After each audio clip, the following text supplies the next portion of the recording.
આજે બરોડા ડેરીની ચૂંટણીનું પરિણામ જાહેર થયું. ક્યાંક ખુશી તો ક્યાંક ગમનો માહોલ જોવા મળી રહ્યો છે.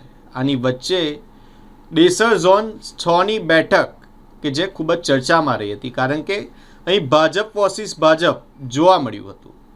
કુલદીપસિંહ રાહુલજી અને સુરપાલસિંહ પરમાર કે જેઓ બંને ભાજપ સાથે જોડાયેલા છે અને આ બંને મેદાનમાં ઉતર્યા હતા, ત્યારે આ કાટેકી ટક્કરની જંગમાં સુરપાલસિંહ પરમારની જીત થઈ છે. ત્યારે ધારાસભ્ય કેતન ઇનામદારે તેઓને શુભેચ્છાઓ પાઠવી પશુપાલકોના હિતમાં કામ કરવા માટેની અપીલ કરી છે.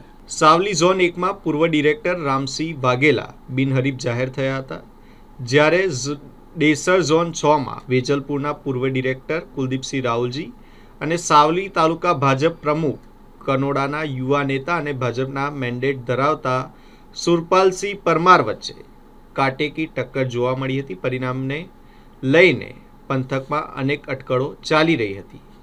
આજે સાંજે જાહેર થયેલા પરિણામ મુજબ કુલ 81 મતદાન થયું હતું, જેમાં કુલદીપસિંહ રાહુલજીને 37 મત મળ્યા હતા, જ્યારે સુરપાલસિંહ પરમારને 43 મત મળતા તેઓ વિજેતા જાહેર થયા હતા. જીત બાદ સમર્થકોમાં ખુશીનો માહોલ જોવા મળ્યો હતો. સુરપાલસિંહ પરમાર પોતાના સમર્થકો સાથે સાવલીના પ્રસિદ્ધ ભીમનાથ મહાદેવ મંદિરે દર્શન કરવા પહોંચ્યા હતા. અહીં તેમને પૂજા અર્ચના કરી મતદારો, સમર્થકો તેમજ સ્થાનિક ધારાસભ્ય કેતન ઇનામદારનો આભાર વ્યક્ત કર્યો હતો. સ્થાનિક ધારાસભ્ય કેતન ઇનામદારે નવા ડિરેક્ટરોને શુભેચ્છાઓ પાઠવી અને પશુપાલકોના હિતમાં કાર્ય કરવાની અપીલ કરી છે. ભારતીય જનતા પાર્ટીની સરકારમાં ભારતીય જનતા પાર્ટી પર દરેકનો એક ભરોસો છે. એવી રીતે આજે ડેસર ઝોનની અંદર સુરપાલસિંહની જીત થઈ છે.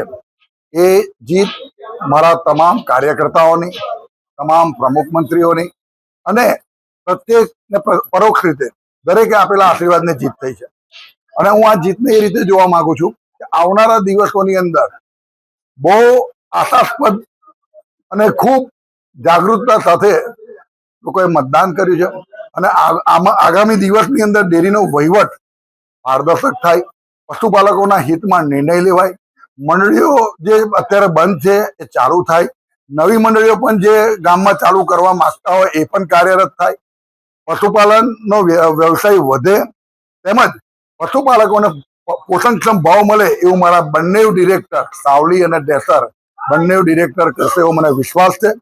બરોડા ડેરીના આ નવા વહીવટમાં જે જૂના વહીવટોમાં થતી ભૂલો એક થતી સુધારી અને નવેસરથી માત્ર ને માત્ર જ્યારે આજે સહકાર મંત્રી માન્ય અમિત શાહ સાહેબ જે ખરેખર ખૂબ ફોકસ કરી રહ્યા છે અને સહકારથી સમૃદ્ધિ સુધીના કાર્યક્રમો સરકાર તરફથી આપી રહ્યા, ત્યારે મને વિશ્વાસ છે કે આવનારા દિવસની અંદર આ પરિણામ જે છે એ પરિણામ પ્રજાલક્ષી રહેશે, પશુપાલકના હિતમાં નિર્ણયો લેવાશે, મંડળીઓ મજબૂત થશે અને સંઘ સમૃદ્ધ થશે.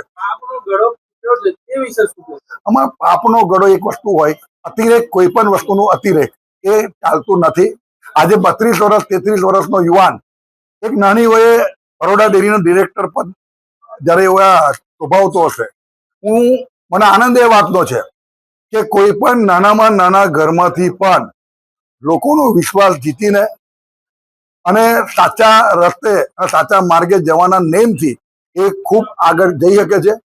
મારો સુરપાલ મારો નાનો ભાઈ છે, રામસિંહ પણ મારો નાનો ભાઈ છે. હું સુરપાલને ખૂબ દિલથી, હૃદયથી શુભેચ્છા આપું છું. અને આવનારા દિવસોની અંદર આ 13 ઝોનમાંથી મારા સાવલી અને ડેસર ઝોનના બંને ડિરેક્ટરો પશુપાલકના હિતમાં અવાજ પણ બનશે અને આગામી દિવસની અંદર પશુપાલકના હિતના નિર્ણયો પણ લેવડાવશે એવો મને વિશ્વાસ છે. બંનેને હૃદયથી ખૂબ ખૂબ શુભેચ્છા.